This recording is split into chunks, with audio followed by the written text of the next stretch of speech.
Two consultants to banking industry come under scrutiny. NewTimes.com. Home. Business Day. Video. A short post. A big splash. # Twitter repose. Two consultants to banking come under scrutiny. Long battle ends in victory for funder.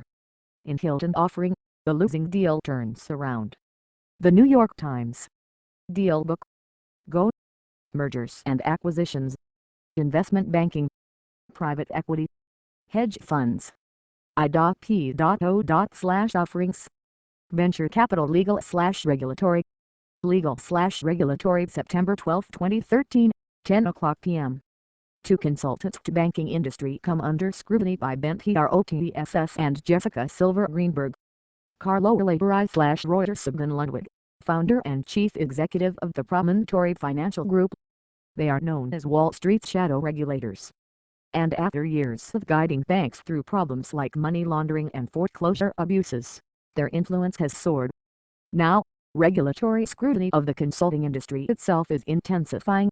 New York State has subpoenaed two consulting firms as part of a broader investigation into the industry's perceived coziness with Wall Street, according to people briefed on the inquiry. The two firms that received the subpoenas in recent months, Promontory Financial Group and PricewaterhouseCoopers, are among the industry's biggest names. Article tools. The subpoenas by the New York Department of Financial Services present the latest threat to the consulting industry, which is being faulted for inadequately handling recent bank regulatory problems. In another sign that the industry's clout is in jeopardy, federal regulators are rethinking their own reliance on consultants, which are often called in to bolster compliance procedures at banks. The examination of the consultants stems from a concern that the industry's business model is rife with conflicts of interest. While consultants are supposed to provide an objective assessment of a bank's problems, they are also handpicked and paid by those same banks.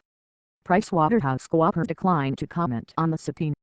Promontory also declined to address it, but a spokesman acknowledged that the firm from time to time receives document requests in the form of subpoenas related to client activities.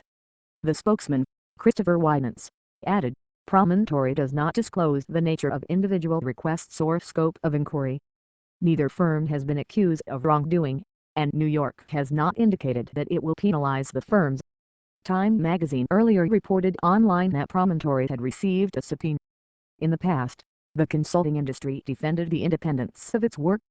Conflicts of interest, however, were a central issue when New York took action against another seasoned consultant, Deloitte.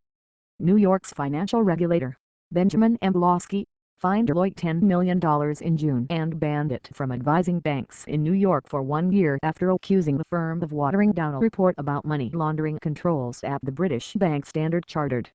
At Standard Chartered's request, Deloitte removed the recommendation from the report that was aimed at rooting out money laundering. Mr. Lawsky, New York's superintendent of financial services, said when announcing the Deloitte action. Deloitte was not accused of intentionally aiding or abetting Standard Chartered. At the time, Deloitte said it has an important responsibility to continually elevate the standards that govern our work and that of our profession.